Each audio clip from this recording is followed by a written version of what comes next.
Chapter 6, the one where Danny realises that he is about to lose Charlotte forever. Danny has been investigating a dodgy football academy, but it's all gone wrong. His best friend Charlotte has been kidnapped and is about to be taken out of the country along with dozens of England's finest young footballers, and Danny has to get to her fast. Charlotte sat in the back of the car helpless. It was locked. She'd tried all the doors. She was a prisoner. All she could do was watch. First, the academy players, aged from 10 to 16, carrying things out of the buildings and onto the airfield. Goalposts, large images of Vinnie Adams, gym equipment, everything from inside. But why? She tried to think, but it was hard. She was a prisoner and she didn't know what was going to happen to her next. Second, Charlotte heard a noise and felt the car trembling. She craned her neck to look behind her. At first it was a huge shape or shadow, and then she saw the propeller under the huge wing of the plane. Why a plane? Who was leaving? Her. And where to? Charlotte watched puzzled as a large door opened underneath the plane and the academy players started to load up the things they had taken. Danny jogged at a medium pace from the quarry to the airfield in the academy.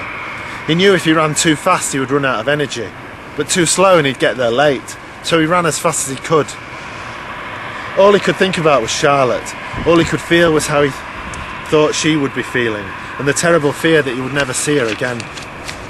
Danny tried to run that bit faster, even though he felt breathless and his legs were wobbly.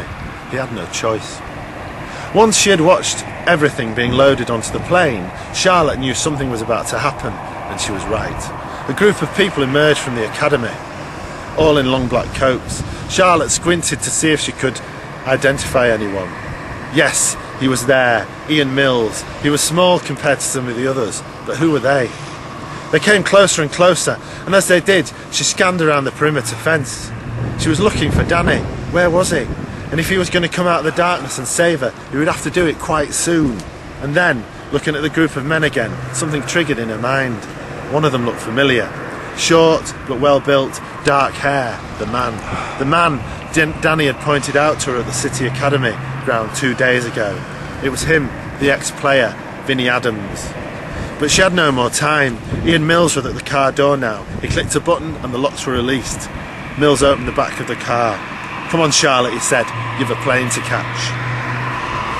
Danny reached the academy shattered. He'd never run so fast for such a long distance, but he had to forget that. He had a job to do. He headed straight for the academy door. There were no lights on. He burst in through the door, taking a small torch from his pocket and shining it into the reception area. He could hardly believe what he could see. Nothing. The whole area had been stripped. No reception desk, no shop, no images of Vinnie Adams. They'd all gone in an hour. Mills had been telling the truth. Charlotte was waiting for the right time to escape. She knew she had little hope of getting away, but she would not go passively into this plane. But when Mills took her out of the car, she saw that he had a gun. A gun! When he told her to go up the metal staircase on wheels, she found herself flanked by the 2 security guards from earlier in the day. She had no option but to go up the steps, and as she did, there was a roar and a sudden wind. The propellers were turning. The engines were on. The plane was about to fly. How could she escape now? It was hopeless.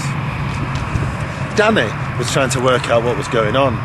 Everything gone. No academy, just an old hangar now. What did they mean? They'd gone. The players, the coaches, Ian Mills, and he could hardly bear to think it, but Charlotte too. He turned as he heard the engines. The planes, the one he'd seen yesterday, they were going to leave in that, but they'd not gone yet. Danny sprinted out through the front entrance. There it was, the plane, its lights on, its propellers turning. Charlotte was on that plane. He had to get to her. He started to run towards the plane into the dark, barely able to see ahead of him, and whack, he hit the fences, the 10-foot wire fences that surrounded the airfield. His arms and face stung, whipped by the wire. He had to think. Where was the gate? And he paused, and as he did, his phone rang. He looked at the name on the screen, Charlotte. His hands fumbled, a smile breaking out on his face. "Charlotte," he shouted, "are you okay?" "She's fine," the voice at the other end of the phone said. A loud noise of engines in the background. "Look at the back door of the plane." Danny looked, and there she was, Charlotte standing passive and helpless. Then Danny looked in horror as he saw Mills come to the entrance too, kick the metal staircase away from the plane, then close the door. Almost immediately, the plane began to edge to the end of the runway.